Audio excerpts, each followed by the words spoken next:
Good afternoon, you guys. Or morning. Wherever you happen to be on this beautiful day. I'm rusty, I'm crusty, I'm a little dusty. Haven't done a video in a while. Not to get too sentimental or morose, but I gotta get a little personal. Because I can't vent to anybody, so you goons are gonna get it. So my dad's been in hospice care for the last couple of months, and he's got a stage 4 pancreatic cancer with some other complications, as you often have with cancer that's progressed that far. And today's gonna be his last, but I just gotta say that the last 2 weeks that I've been able to spend with him have been amazing. I've gotten to know my family as never before. I've gotten to know him as never before. You know, all I had to look at were black and white photos in the album. You know, and what his sister in her attic had found some old reels of tape that apparently my grandpa shot of their life events and vacations and things like that, and she had them processed, she had them put onto a USB and a cloud drive. So we were all gathered together watching these home videos of my dad being as silly as any other dude would have been at 8 years old, or at 13, or at 16. And it was just crazy because he was a cop and he was very black and white, very strict, but loving. You knew he loved you. But I've never seen that side of him. So it sort of completed the full arc of his life in my mind, And I had the privilege of caring for him, and alongside my sister and other family, keeping him comfortable in his bed, washing him, the whole thing. As he, struggled to not relinquish control of his body into our custody. It wasn't that. It was, as it turns out, he felt ashamed that as a man that other people would have to care for him and labor over his care. So half of the thing was just us convincing him that, dude, we're here for it. You changed my diapers when I was a kid, and I'm going to change yours on the way out. And that's all it is. It's realizing that life is short. The only thing that matters are relationships. And time is the thing that you don't get back. Cue Stairway to Heaven, whatever. So that's it. I'm going to jump back into this video and demonstrate. And by the way, you guys, there are 4 of you guys, 5 of you, that have been so patient with me. You guys could have ended my business. And you guys were like, no, dude, don't worry about the amp. Just put your family first. That's all that matters. We got this over here. You go take care of your family, and we'll be ready for you when you get back. So thank you. Thank you so much. So here's the amp. You guys know what I'm doing. I'm not going to play my guitar through this right now. But I will play my little leader function generator through it, and we're going to run the sweep and see how these tone controls respond. Now, I'll tell you that I ran into some issues with... I got to take a phone call. And we're back. All right. So...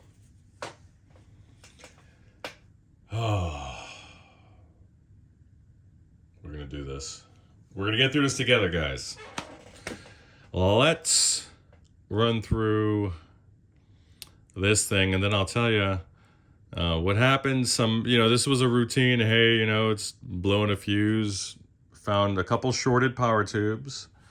But of course, it's not the end of the story with these old fenders or old amps in general. Then you find some caps that needed some attention.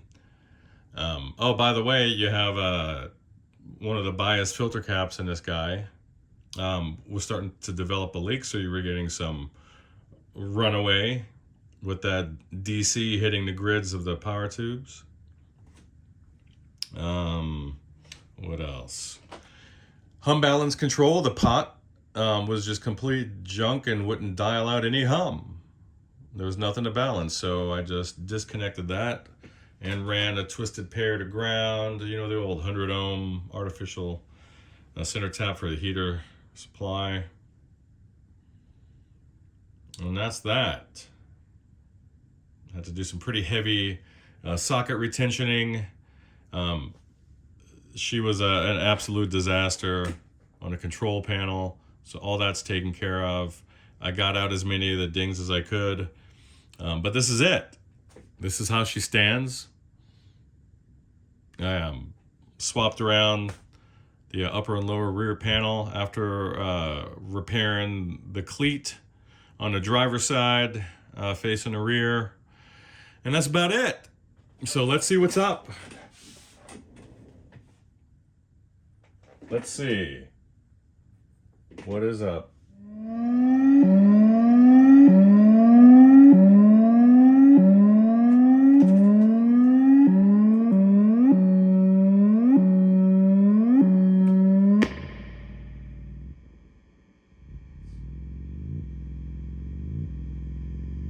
Nice.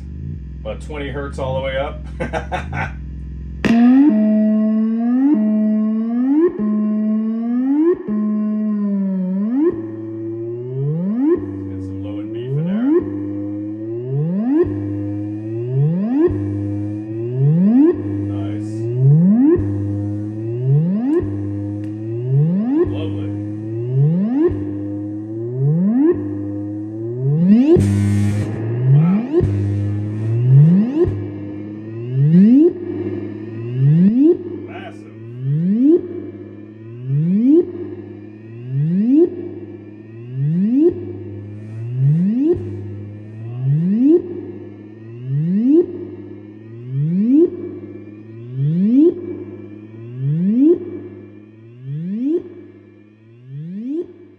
She's running like a champ. Well, she's running like a twin. And a healthy one at that. Gonna power down. And just say, once again, you guys, for a channel that started out as being solely for customer updates, because I'm not paying for cloud storage, for these video updates. It's turned into something else, something kind of cathartic. But I appreciate you guys being here, all three of you watching. Thank you, like from the bottom of my heart. I don't know what I'm going to do with this thing, the channel, as time goes on. Maybe I'll develop it further, but hey, if you like it, I do appreciate the likes, the subscribes, and the shares and all that stuff. That's cool. And I thank you guys for watching and for being so patient for this content, which you can get in a lot of places. I mean, you can go to you can check out the Brads. We're really just the Australian Brad at this point, who's focusing on these lovely amps and then touching stuff that I will not touch. The guy does it. You can look at Lyle. There's UK Stewart, that dude. There's a lot of guys up there. There's even a couple chicks that are up here putting up good content. Go support them too. It's a small sandbox. It's a very small sandbox. And there's one that I'm forgetting. And dude, I'm gonna probably cut it in on the screen here. You have Yeezy, dude. Please forgive me. You're a super cool cat. You're within 200 square mile radius of the shop here. Dude's got a family going. Go support him if you're down south. But this lifestyle is difficult. It's nothing you do to stay to get rich. That's for sure. It's something you do because you love it and you have to do it. You're compelled, internally driven to do it. Some of us, like I went to school, became an engineer. Then I threw that away and played music, toured for 15 years, went around the world 4 or 5 times, seen a lot, done a lot. Haven't seen it all though. And then life happens, you know, I got to stay involved with music somehow. So, you know, I started doing the amp thing again, and I've always done it. It's something that I've always gone back to. I never took my hands off the wheel with these things.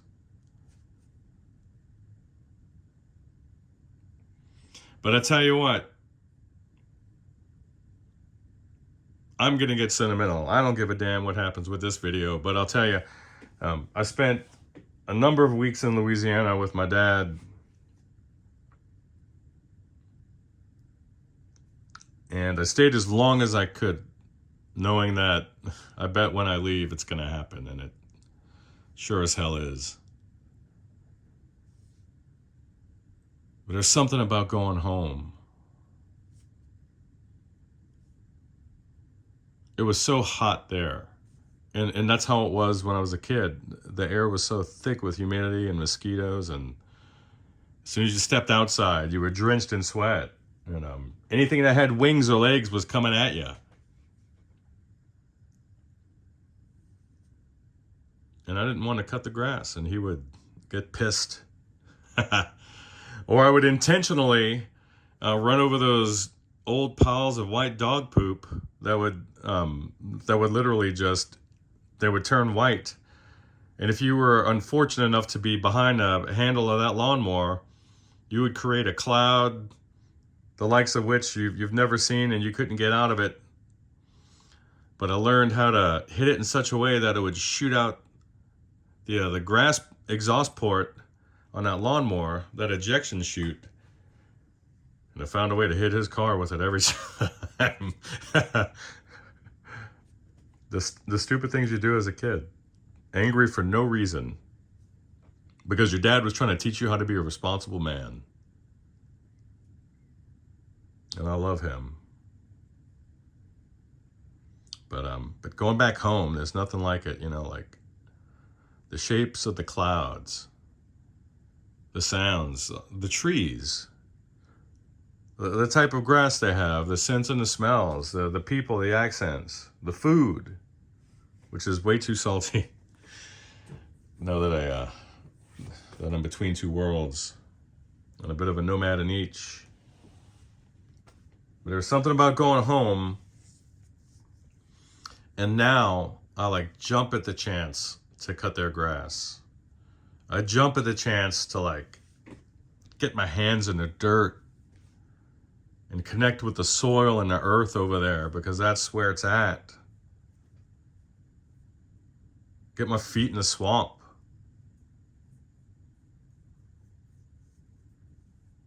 Reconnect with nature.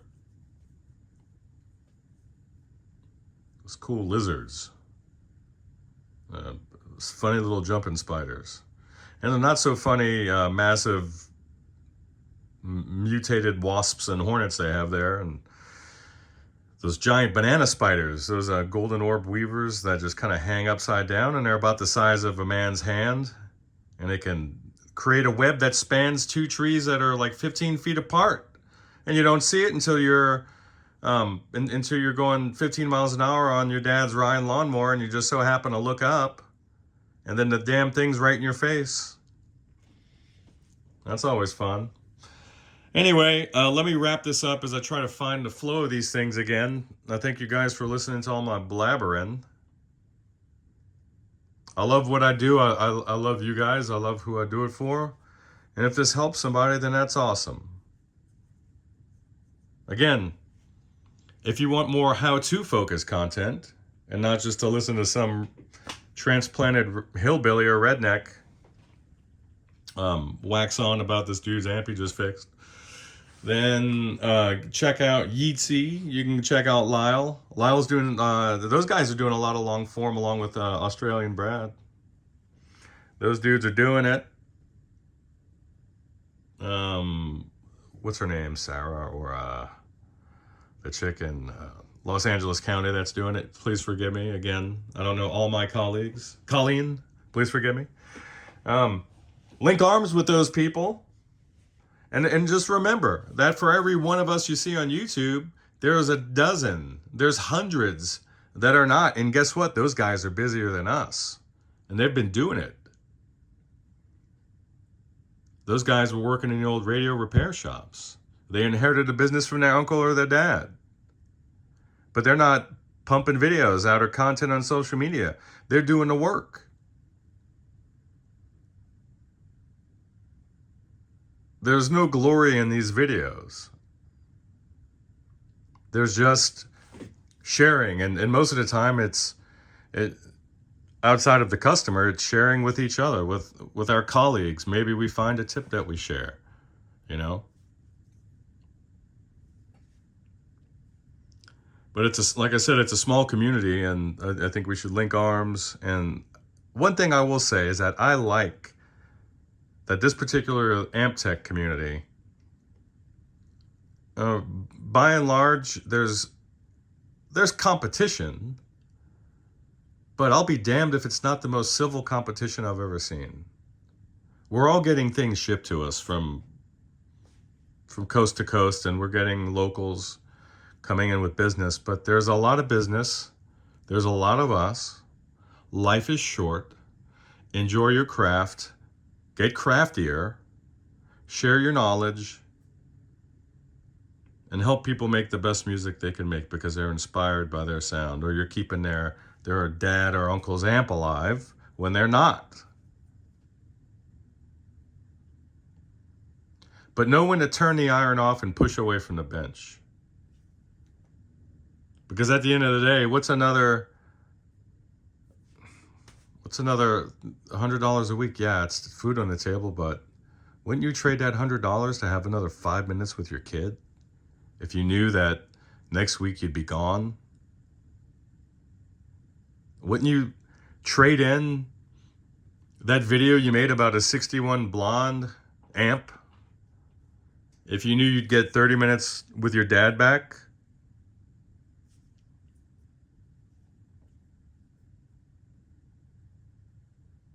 I hope that this year, and what's left of actually this one and into the next, that I learn how to become a little more present with the people in my life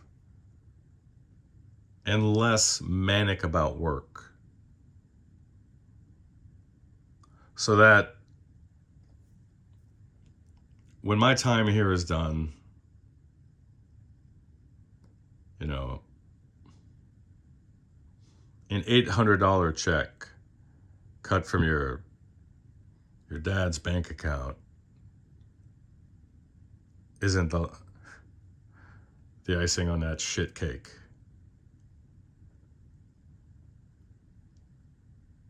You know. So that's it. Basim, I don't think I'm going to show you this video here, buddy. I think I'm just going to give you a phone call. Hope you guys are well out there. Bye.